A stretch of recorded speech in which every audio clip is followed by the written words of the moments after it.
Comenzamos la sesión sexta de nuestro curso de Eclesiología con el tema de la preparación de la Iglesia en el Antiguo Testamento. En el nombre del Padre, del Hijo y del Espíritu Santo. Amén. Sancta María sede sapientiae, ora pro nobis. Bien, en el capítulo anterior recordáis que habíamos visto toda una serie de cosas sobre, diríamos, el aspecto más bien apologético de los orígenes de la Iglesia, algunos problemas que tenían ciertos planteamientos, y ya habíamos apuntado que algunos, diríamos, ridiculizaban la fundación de la Iglesia por parte de Cristo como si fuera una institución puramente jurídica que comienza en él. Realmente un estudio más profundo sobre la Iglesia tiene que comenzar en el Antiguo Testamento y es lo que vamos a hacer nosotros ahora. Esto que ha sido siempre recordado en la historia de la teología, o sea, esto no es ninguna novedad. Por supuesto que el Vaticano II, en la Lumen Gentium, que trata con bastante amplitud el tema de la Iglesia, recuerda las raíces de la Iglesia en el Antiguo Testamento, pero ya os decía que en los grandes teólogos de la época postridentina hablaban de la Iglesia que existía desde Abel, que era un planteamiento de los padres de la Iglesia. San Agustín lo había desarrollado bastante. Veremos una serie de referencias a estos temas. Así que vamos a comenzar este tema, que no es demasiado largo, por otra parte es sencillo, pero contiene una serie de cosas que hay que tratar.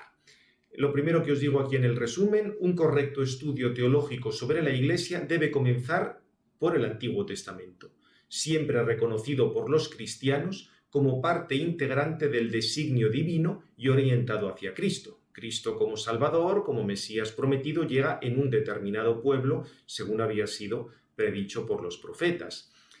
También es muy importante, lo vamos a hacer en el segundo apartado, precisar la terminología inicial en referencia a lo que luego se va a denominar Iglesia y pueblo de Dios, porque esta terminología incluso aparece ya, vamos a ver cómo, en el Antiguo Testamento.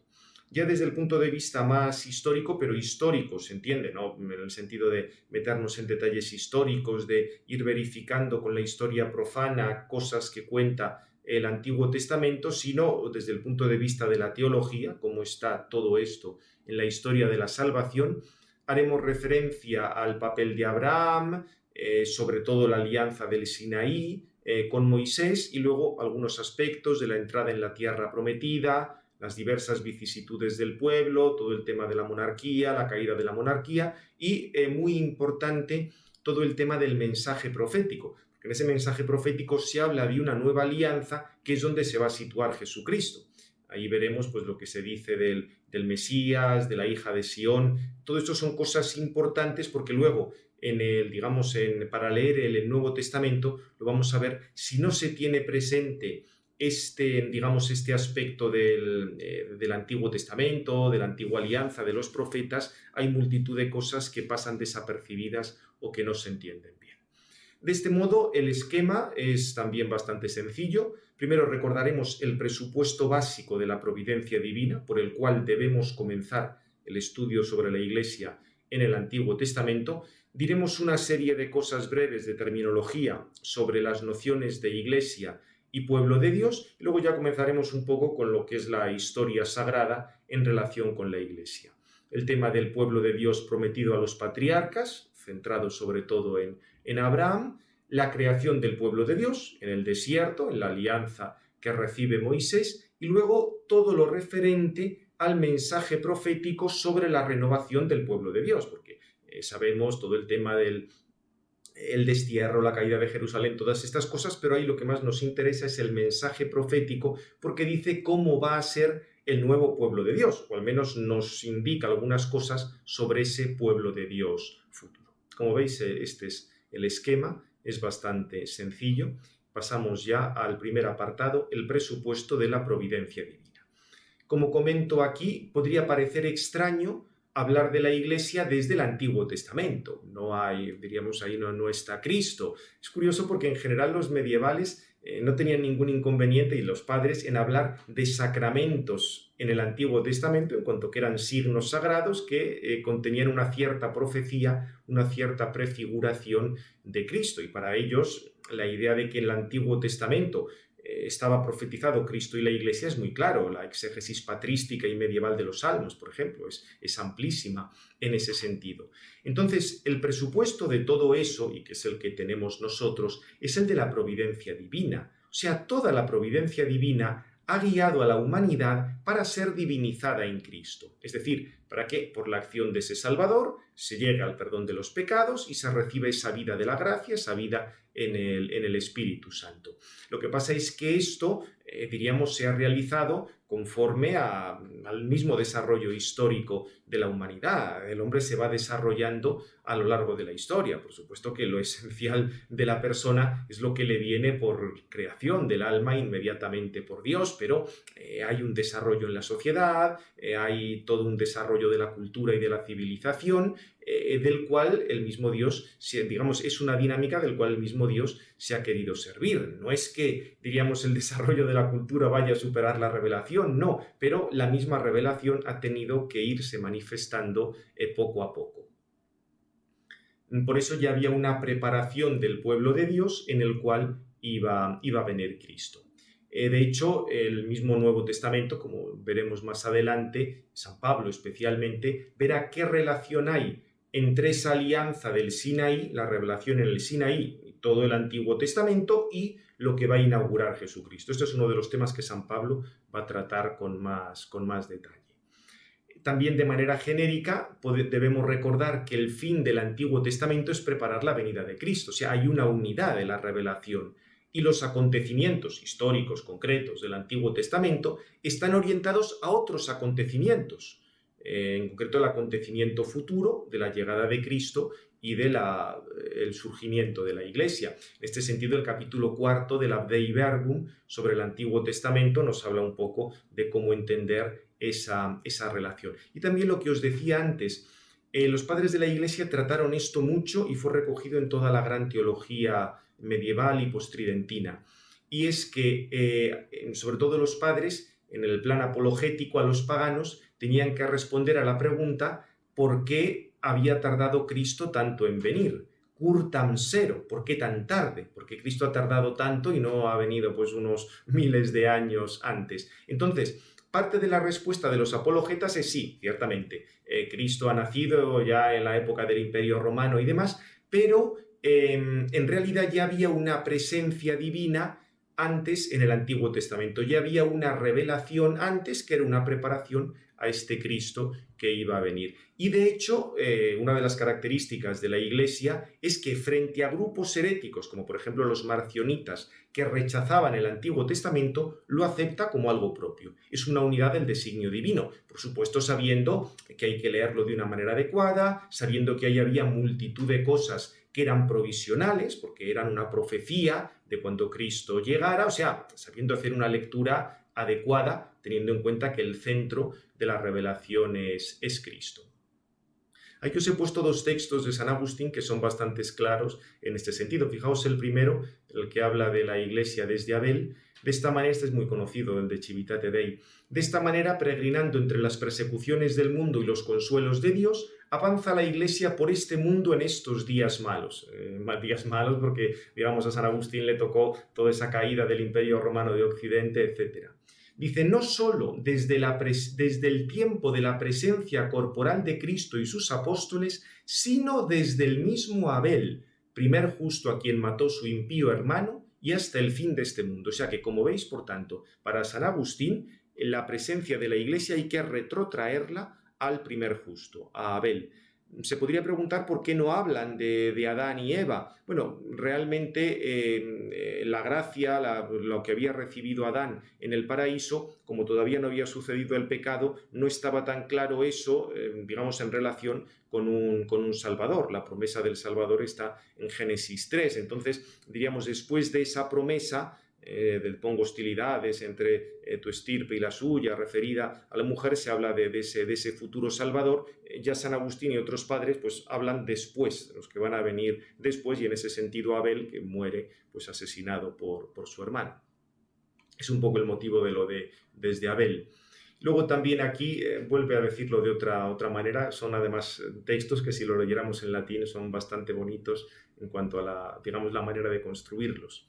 Nuestro Señor Jesucristo, como hombre perfecto, posee cabeza y cuerpo. Reconocemos a la cabeza en el hombre que nació de María Virgen, que padeció bajo Poncio Pilato, fue sepultado, resucitó, subió al cielo, está sentado a la derecha del Padre, como veis un resumencito del credo, de donde lo esperamos como juez de vivos y muertos. Esto es la cabeza de la Iglesia. Ahora, el cuerpo de esta cabeza es la Iglesia, no la que está en este lugar, sino la que está en este lugar y por todo el orbe de la tierra. Y no solo la de este tiempo, sino la que va desde el mismo Abel hasta aquellos que van a nacer hasta el final y creerán en Cristo. Todo el pueblo de los santos que pertenecen a una ciudad, que es el cuerpo de Cristo, cuya cabeza es Cristo. Bien, habla luego también de que allí ya están los ángeles, son nuestros conciudadanos, etc. O sea que, como veis, San Agustín es muy claro al entender la presencia de la Iglesia antes de la venida de Cristo.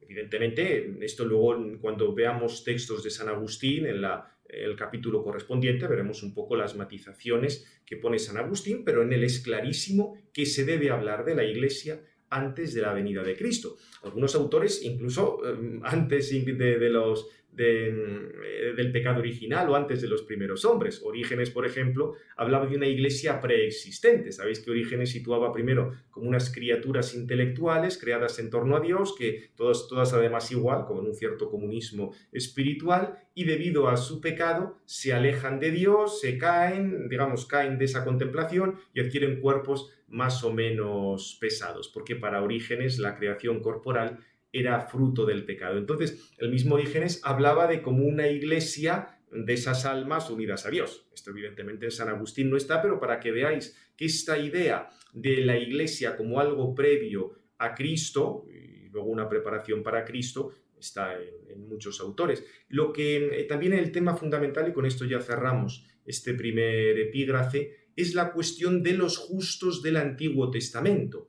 Porque aquí de nuevo San Agustín, en controversia con los pelagianos, dice que ya tenían que pertenecer a la Iglesia de Cristo. Aquí el motivo es muy sencillo. Recordad que para Pelagio la realización de obras buenas no dependía de la gracia. La gracia era simplemente pues, que tenemos libertad, que Cristo nos ha enseñado algo y luego ya el llevar eso a la práctica depende de nosotros. Entonces, decían los pelagianos, bueno, lo veis, en el Antiguo Testamento no estaba Cristo, no había sacramentos, había personas justas, luego se puede ser justo sin necesidad de la gracia. San Agustín decía, no. También en el Antiguo Testamento esos justos formaban parte de la Iglesia, recibían el influjo de la gracia.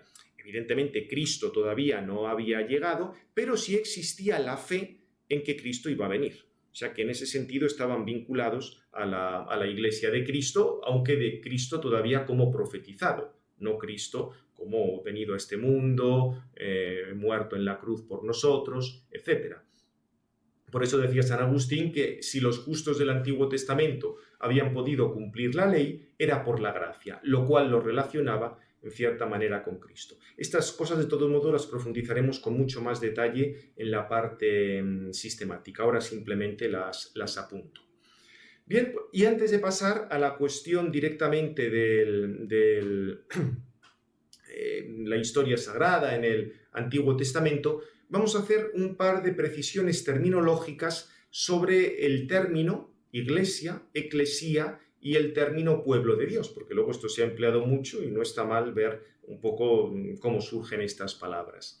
Fijaos que iglesia viene del latín ecclesia, que a su vez viene del griego eclesía, y literalmente es la llamada a una asamblea, ekkalein, una convocatoria.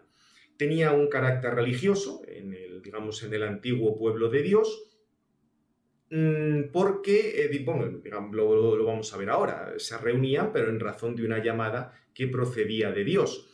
El término no hace referencia a los lazos sociales fuera de la asamblea o la reunión. O sea, esa Kaal Yahvé, esa convocatoria que hace Yahvé, no depende tanto de cuestiones sociopolíticas, sino fundamentalmente religiosas. Es cierto que, por supuesto, hubo una tendencia a vincular eso a una herencia de carne y sangre, pero en el sentido más profundo era la respuesta a esa a esa intervención de Dios. De hecho, cuando tienen que traducir en Alejandría el Antiguo Testamento al griego, en la famosa traducción de los 70, emplean el término eclesía para dos términos hebreos: edad, que sería el aspecto pasivo, una reunión con un matiz más jurídico y cultural, y kaal, el aspecto activo, o sea, el hecho de convocar. Ambos aspectos se reúnen en la palabra eclesía. Decir Kaal Yahvé se refería a que Dios había creado a su pueblo. Esto es lo que los 70 tradujeron como la Ecclesia tu Kyriou, la iglesia del Señor, que luego, evidentemente, como también Cristo es Señor, se podrá decir la iglesia de Cristo. Pero fijaos que aquí la misma terminología, los padres de la iglesia, tanto griegos como latinos, estaban leyendo el término eclesia continuamente en el Antiguo Testamento, con lo cual no tenían ningún problema en afirmar que ya había una cierta presencia de la iglesia en el Antiguo Testamento. Lo que pasa es que eclesía también existía en el lenguaje griego profano, y es interesante ver la diferencia entre la eclesía griega profana y la Kaal israelita. En la Kaal israelita también estaban presentes las mujeres y los niños. Recordad que en la eclesía griega, el consejo que reunía la polis, los ciudadanos de la polis, no pertenecían ni mujeres, ni niños, ni esclavos, era una cosa bastante restringida. Y además la eclesía tenía que ver con la polis, la de Atenas, la de Esparta, la de Tebas, mientras que la segunda, cuando hablamos de la Kaal israelita o la eclesía tu Kyriou, se refería a todo Israel, disperso por todo el país y luego incluso en la diáspora.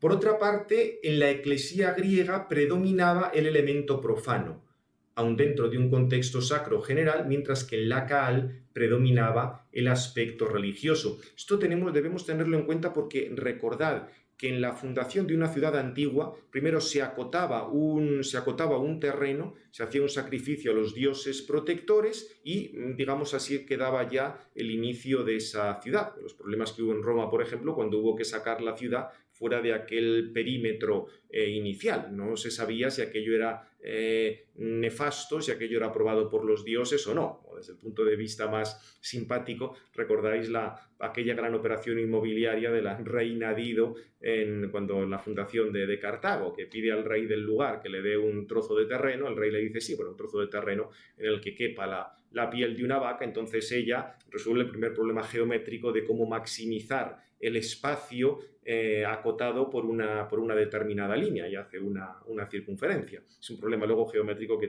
tuvo bastante historia después. Lo que hicieron fue cortar la piel, cogieron una vaca más bien grandecita para que la piel fuera grande, la cortaron en tiras microscópicas, así hicieron un gran cordel y, digamos, tomaron bastante tierra. Al rey del lugar le salió caro el negocio y Dido pudo fundar así Cartago. Dejando aparte la cuestión mitológica, la idea, lo que nos está reflejando eso en la Eneida, es que para fundar una ciudad había como un acotamiento de un terreno y se hacía un sacrificio a los dioses. Lo que pasa es que era una noción de religiosidad, diríamos, más bien supersticiosa, para tener a bien a los dioses del lugar. Acordaos que aquí uno de los personajes, por ejemplo, en el de Natura Deorum de Cicerón, Cota, que era el sacerdote, no creía absolutamente en nada de los dioses, pero sabía que había que hacer determinados sacrificios para el bien de la polis o para que se mantuvieran las costumbres o lo que fuera. O sea, había ahí como un cierto temor supersticioso. Eso se daba en la polis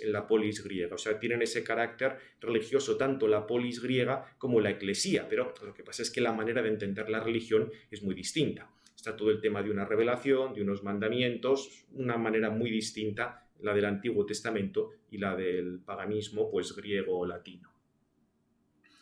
Bien, también la eclesía griega deliberaba sobre asuntos públicos, mientras que la Kaal tenía, además de algunas deliberaciones, por supuesto, el tema de la escucha de la palabra de Dios, y estaba todo el tema fundante de la elección divina.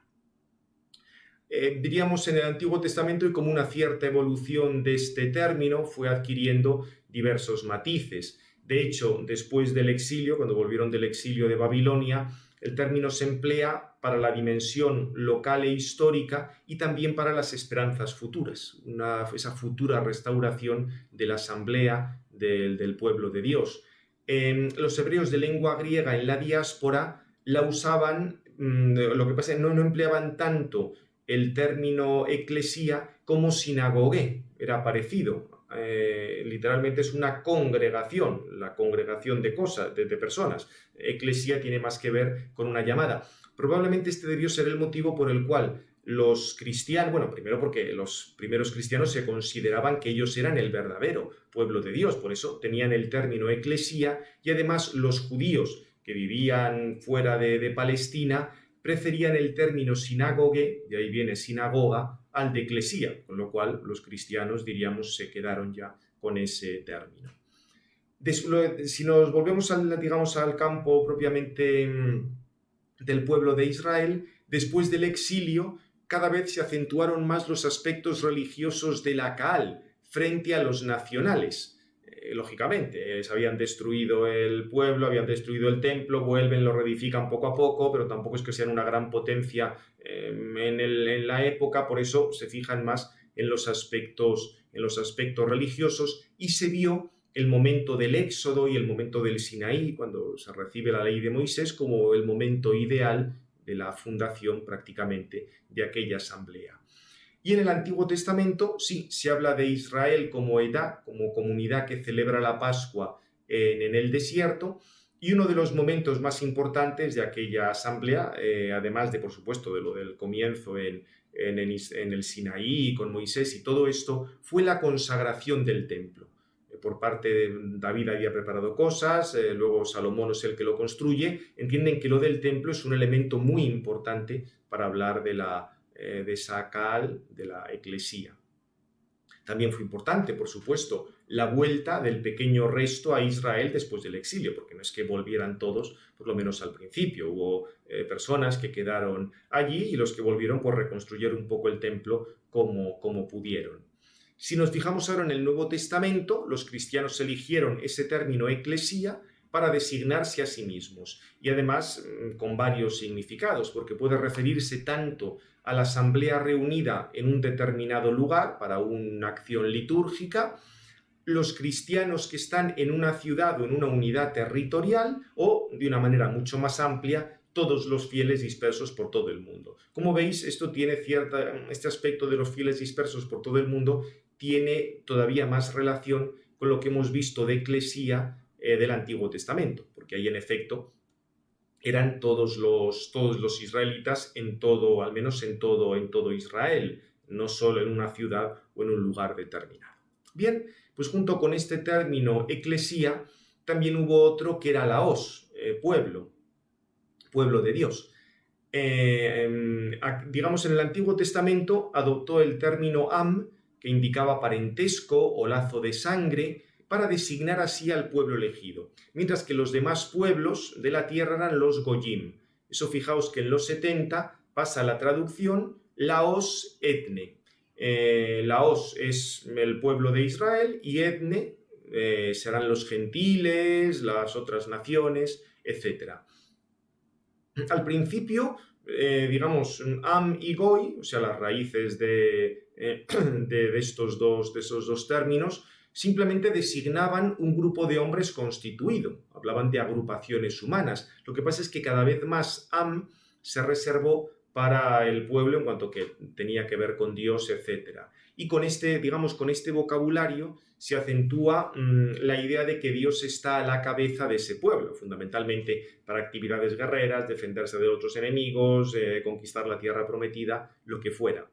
Lo que pasa es que la iglesia primitiva prefirió el término eclesía. O sea, el término laos era conocido, sobre todo porque la iglesia tenía la conciencia de ser el pueblo del final de los tiempos. O sea, una vez que ha llegado Cristo, ya está el final de los tiempos. Tardará más o menos en volver, pero ya no va a haber ninguna gran novedad religiosa. O sea, acordaos aquello de, esto es interesante, cuando San Juan Bautista manda a preguntar a Cristo, ¿eres tú el que ha de venir o tenemos que esperar a otro? El Señor le dice que en efecto Él es ya el que ha venido. Por eso, diríamos, una vez que ha venido Cristo es el final de los tiempos, porque no va a haber otro cambio que tenga que ver con nuestra vida religiosa. Por supuesto que siempre en la iglesia hay gente que quiere ser eso, como lo que decían, el muerto del entierro, el niño del bautizo y la novia de la boda, y pensar que el día que nacieron y que vinieron ellos, vinieron todas las flores, pero no.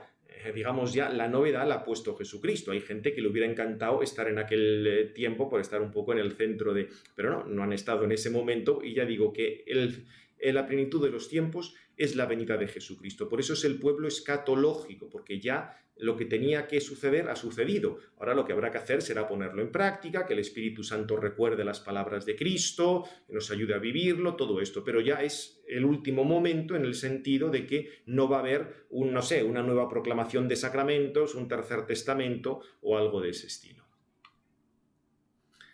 Bien, ya digo, lo único que los cristianos, en la época cristiana se añade de Cristo, la Iglesia de Cristo. Con el término eclesía, como veis, indicaban que esto se estaba cumpliendo realmente en los seguidores de Cristo, sobre todo si era eclesía tu Kyriou, eclesía, entendiendo que el Kyrios es el Señor.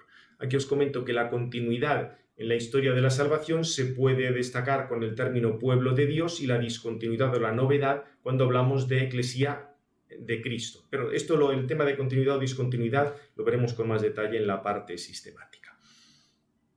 Bien, pues dicho esto, vamos a pasar ya un poco a este recorrido de la historia de la salvación. Aquí ya os lo indico, no vamos a ir viendo, porque eso sería propio de un curso de Antiguo Testamento, ir viendo con mucho detalle todos los acontecimientos, la relación que tienen desde el punto de vista histórico, testimonios arqueológicos, toda la lista de nombre, modos de redacción, no vamos a entrar en eso, sino simplemente aquellos acontecimientos que son especialmente importantes para entender lo que nosotros denominamos Iglesia.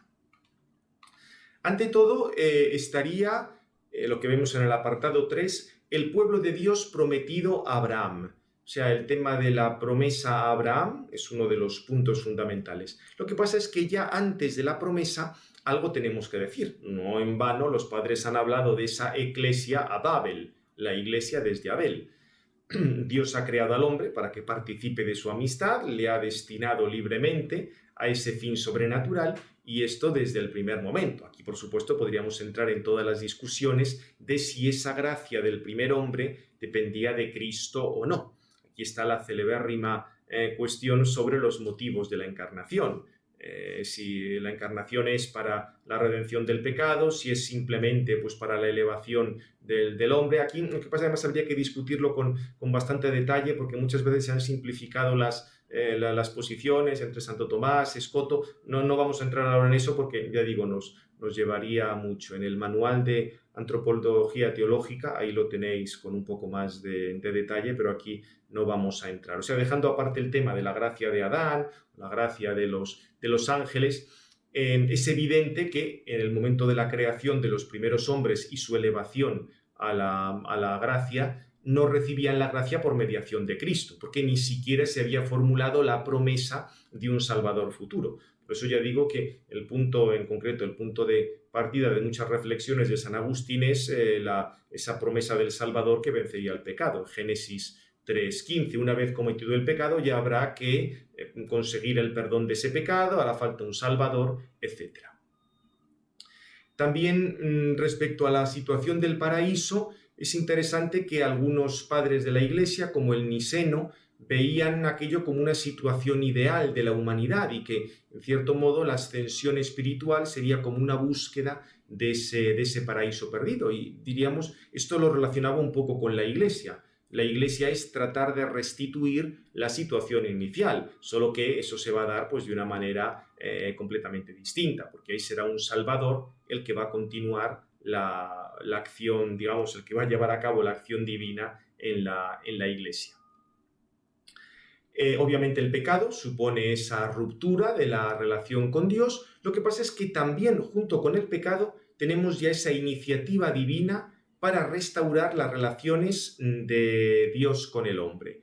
Tenéis todas las promesas, todas las alianzas y fue especialmente notable la alianza de Noé. Dios acepta el sacrificio de Noé y en cierto modo esa alianza va a ser imagen de las alianzas futuras. De esta primera alianza tenemos unas características que en parte van a aparecer en otras. Por ejemplo, después de la alianza, después del diluvio y la alianza que hace Noé, se restaura el orden en cierta medida. No es que vuelva otra vez el paraíso, pero está la promesa de Dios de que no volverá a haber otro diluvio, etc. Es una alianza universal. Es cierto que en el arca solo hay un pequeño número de personas, pero la idea es que esa alianza se extienda a todos. Aparece un instrumento de salvación que es el arca, como ese lugar de refugio por encima de las aguas. Y ahí es muy notable que la Iglesia también se presente como una nave, como una, digamos, como un arca. En la primera carta de San Pedro encontráis algo parecido. Por eso fijaos que esto incluso desde el punto de vista de la arqueología, en algunas pinturas paleocristianas sale una imagen un poco extraña. Parece pues como un señor que está como en un arcón, en una caja, y sale así. Digamos, está como de pie en esa caja y dice, ¿esto qué es? ¿Alguien que ha llegado en un paquete de Amazon y ha salido así como dando una sorpresa? No, era como una representación muy estilizada del arca de Noé, porque ellos veían que el hecho de que Noé había estado en el arca y luego la alianza que se hace es como una imagen de lo que va a ser la Iglesia, Cristo dentro de la Iglesia que trae la salvación. Era un poco la lectura que hacían los primeros cristianos en esa línea de la providencia que hemos visto antes. O sea que, por tanto, la alianza de Noé es bastante interesante. Y también aquí estaría un poco esa idea de que basta que haya un pequeño grupo que se haya mantenido fiel para reconstruir toda la humanidad. O sea, son muchos los que se han apartado de Dios, pero basta que haya un pequeño grupo y a partir de ese grupo pues ya se volverá otra vez a reconstruir todo. Esto va a salir luego mucho en toda la idea del resto de Israel. Y en Babel lo que tenemos es un pecado de idolatría que ha separado, ha dispersado la raza humana, que se da cuando los hombres quieren alcanzar una unidad, pero al margen de Dios o contra Dios. Eso lleva a un fracaso. Sería como una humanidad que se adora a sí misma. Es un poco la idea en la torre de Babel. La verdadera unidad de los hombres la va a traer el Hijo.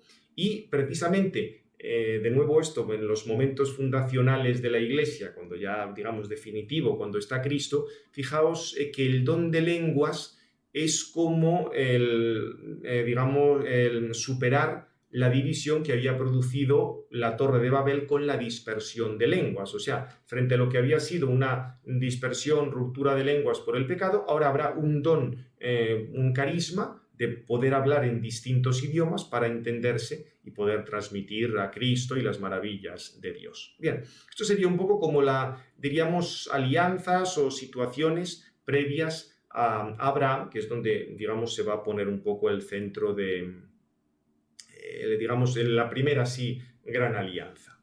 Tenemos a Abraham, además considerado como el padre de todos los creyentes. Ya os digo que en el origen del pueblo de Dios básicamente se consideran estos dos momentos. Abraham por una parte y la huida de Egipto con Moisés por otra. Con Abraham va a comenzar ya de una manera especialmente clara la entrada de Dios en la historia mediante la alianza, porque aquí tenemos ya un personaje bastante determinado.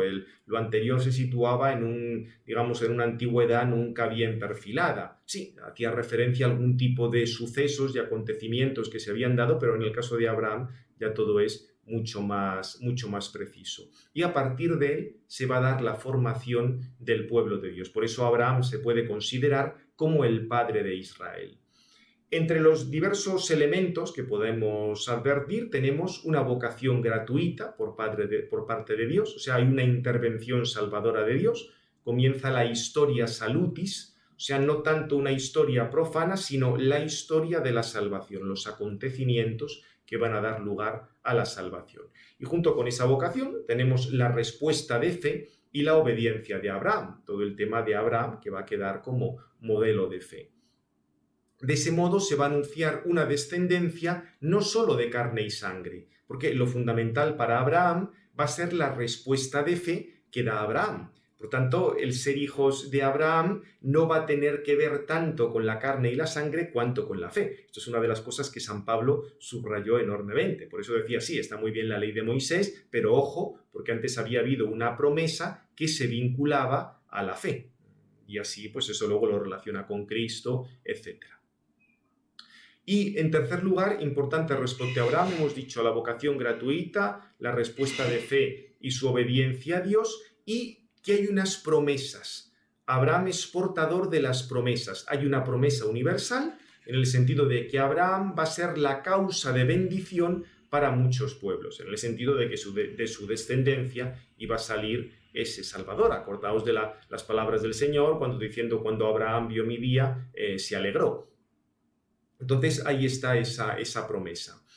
Las promesas trascendían el pueblo histórico de Israel, o sea, más allá de la descendencia material, carnal de Abraham, iba a ser algo mucho más profundo.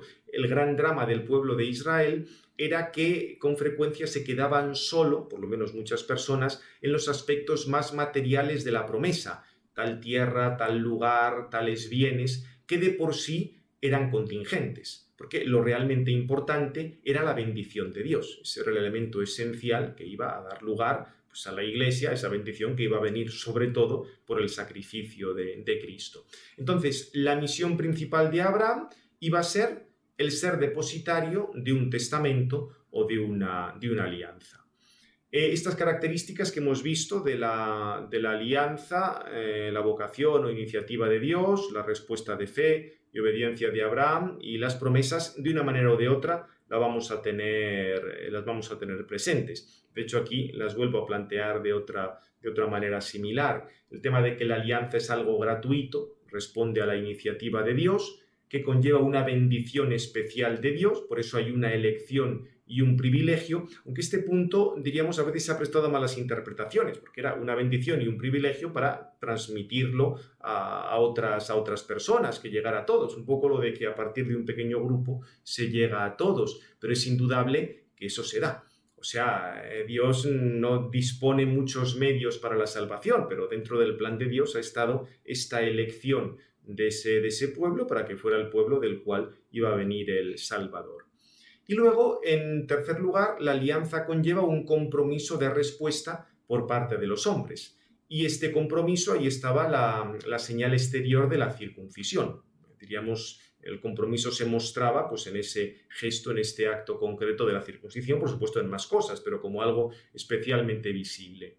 También la alianza es ratificada por un sacrificio. Cuando Abraham recibe esa promesa de Dios, hace un determinado sacrificio de animales. Y con esto se va a dar una relación del hombre con Dios mediante el sacrificio. Y obviamente está la idea de que hay un mediador en esa alianza. En este caso el mediador es Abraham, que es el instrumento para que se realice la alianza. Y de ese modo, fijaos, se va insinuando como una relación de tipo sacramental entre Dios y los hombres. Habrá unos determinados gestos sagrados, signos sagrados, que, repito, los padres de la Iglesia, y también eso sobre todo los teólogos de la primera Edad Media, los llamaban sacramentos sin ningún problema. Hablaban aquí de sacramentos del Antiguo Testamento, pero que son evidentemente distintos de los del Nuevo. Y ya para ir cerrando, simplemente recuerdo las figuras de Isaac y Jacob, que serían como una transición entre la alianza con Abraham y la alianza de Moisés. La alianza de Abraham se había sellado con esa promesa que comprometía su descendencia. A partir de él pues, surgiría esa descendencia inmensa, por eso la importancia de Isaac. Después de Isaac, Jacob, todos los avatares en este sentido, que ahora no vamos a dar no nos detenemos más. Simplemente recordar que el nacimiento mismo de Isaac es fruto de esa promesa, el sentido salvífico del sacrificio de Isaac, que eso además luego, bien, hay algún otro detalle que os indico aquí, tenía que ver un poco con la pertenencia a Yahvé de los primogénitos, que son sacrificados, no va a haber sacrificios humanos, solo los animales son sacrificados, no puede haber sacrificios infantiles, eso era propio del paganismo. Isaac como tipo de Cristo, tanto por su sacrificio como por su misión de padre del antiguo Israel, y ahí la obediencia de fe de Abraham.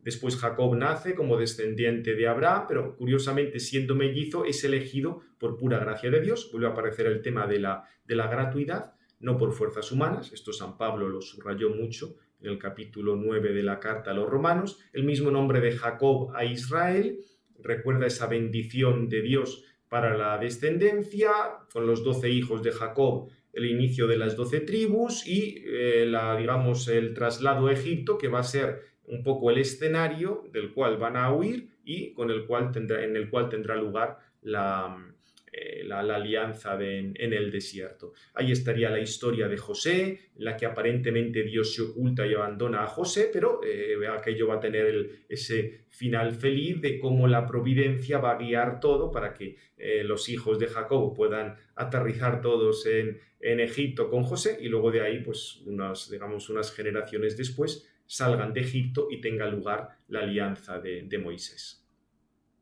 Pues terminamos ya aquí esta primera parte de este capítulo. Gloria al Padre, al Hijo y al Espíritu Santo, como era en el principio, ahora y siempre, por los siglos de los siglos. Amén. En nombre del Padre, del Hijo y del Espíritu Santo.